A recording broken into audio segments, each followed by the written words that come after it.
Then he recalled another incident from that night. The two of them, he and Beaky, had been firing shotguns out of Beaky's bedroom window out into the yard. "Go on, boy," Beaky had shouted. "Get that pigeon!" The eccentric's voice echoed in his head like a ball of gilt bouncing off the walls. They had finished their target practice with a view to going back downstairs, where they would crack open another bottle of sherry. But at the top of the stairs something had occurred. What was it?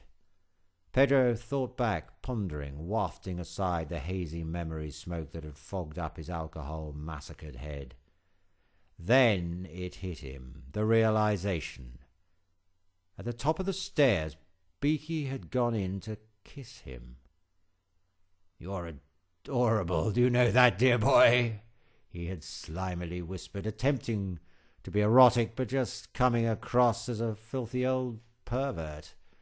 Pedro had firstly giggled and shoved aside his unwanted gay advances, but the old man had become increasingly leery by each second, his boozy breath and pissed-red nose totally repulsive to him. "Get away, will you, Beaky? I'm not interested," Pedro had said, pushing him away lightly at first. But the old man had insisted they be lovers. "Come on, Waxy." "It's Waxo," corrected the younger man.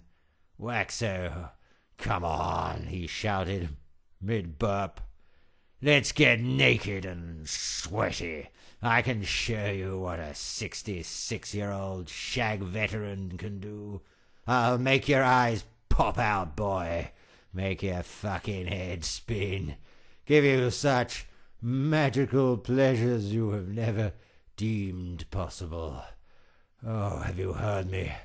I'm all romantic. I've gone all loved up. The actor in me is spewing this beautiful wordplay out.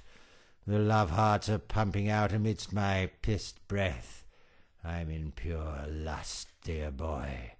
Join me for a fantastic night of endless, abandoned, erotic experimentation." But Pedro had grabbed the pissed freak by his collar and carelessly thrown him to one side. Down the staircase he tumbled like a shitty toy, a bone cracking on each step. The old man yelped and howled in agony as his body broke and bent like that of a shit marionette. When he hit the bottom in a thunderous final bang, he had vomited everywhere. The poor sod was muttering nonsense under his breath, utter drivel, some of it still attempting to seduce Pedro into the bedroom, his sex lair. In shock, Waxo descended the stairs, open-mouthed and jittery. "Mr. Wilson, I, he mumbled, eyes welling up. I didn't mean to.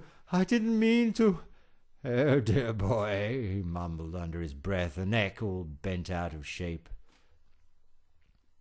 "We could have been magical together, so utterly magical.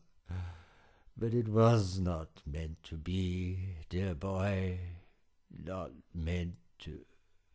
The man's eyes widened, his last breath exited, and it was then that Pedro realized he had indeed died, right at the feet of his father's stuffed butler, who stood as still and silent as a tree, proudly above the sprawled corpse of the deceased thespian. It was like something out of Shakespeare, a hopelessly dramatic climax to a rich and repulsive life. It was, in some ways, the man's greatest performance, his finest acting moment. If only, thought Pedro, it had been caught on film. Awards would have been thrown at him, praise in every magazine and film rag, respect from peers. Finally, after years of mockery and degrading obscurity. But it was not to be. Beaky's life was over in a haze of booze and the attempted rape of a young journalist.